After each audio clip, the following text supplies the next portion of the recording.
হাফেজ শব্দের বাংলা অর্থ কি? হেফাজতকারী বা মুখস্থকারী। আলেম শব্দের বাংলা অর্থ কি? জ্ঞানী বা বিদ্বান। মাওলানা শব্দের বাংলা অর্থ কি? ধর্মীয় নেতা বা অভিভাবক। মুফতি শব্দের বাংলা অর্থ কি? ধর্মীয় আইন বিশেষজ্ঞ। শয়তান সবচেয়ে বেশি কাকে ভয় পেতেন? হযরত উমর রাদিয়াল্লাহু। হাদিসে কাকে সর্বশ্রেষ্ঠ মানুষ বলা হয়েছে? যে কোরআন শেখে ও অন্যকে শেখায়। সালাতের পর কি পড়লে গুনাহ মাফ হয়? আস্তাগফিরুল্লাহ।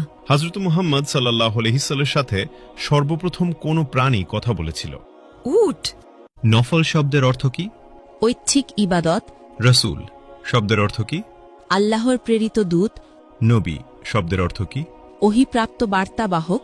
হালাল শব্দের অর্থ কি? বৈধ বা অনুমোদিত। হারাম শব্দের অর্থ কি? নিষিদ্ধ কাজ।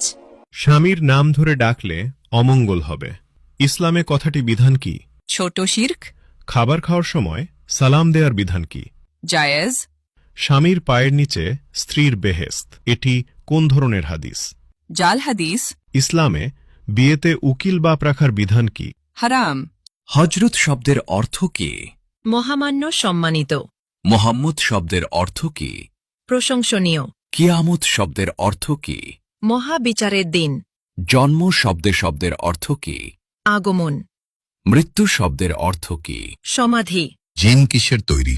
ধোয়াবিহীন আগুন। মানুষ কিসের তৈরি? মাটির। ফেরেশতাগণ কিসের তৈরি? নূর। পশু পাখি কিসের তৈরি? পানি ও মাটি। শয়তান কিসের তৈরি? ধোয়াবিহীন আগুন। মিকাইলের দায়িত্ব কি? রিজিক ও বৃষ্টি। ইসরাফিলের দায়িত্ব কি? সিঙ্গায় ফুক দেবেন। জিব্রাইলের কাজ কি? ওহী পৌঁছানো। আজরাইলের দায়িত্ব কি? মৃত্যু দেওয়া। কিয়ামতের দিন সিঙ্গায় কয়বার ফুঁক দেওয়া হবে? 2 বার। হজরত সুলাইমান আলাইহিসসালামের কতজন সন্তান ছিল? 1 জন।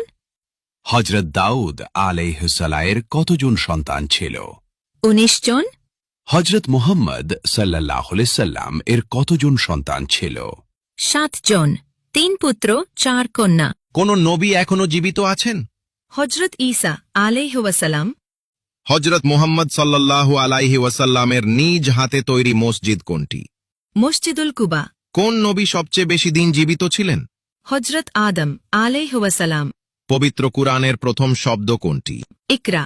কোন নবীর নাম আল্লাহ নিজেই রেখেছেন? হযরত ঈসা আলাইহি ওয়াসাল্লাম। হজরত মুহাম্মদ সাল্লাল্লাহু আলাইহি ওয়াসাল্লামের জন্ম কত খ্রিস্টাব্দে? 570 খ্রিস্টাব্দে। হজরত মুহাম্মদ সাল্লাল্লাহু আলাইহি ওয়াসাল্লামের জন্মস্থান কোথায়? মক্কা নগরীতে। হজরত মুহাম্মদ সাল্লাল্লাহু আলাইহি ওয়াসাল্লাম কোন বংশের জন্মগ্রহণ করেন? কুরাইশ বংশে।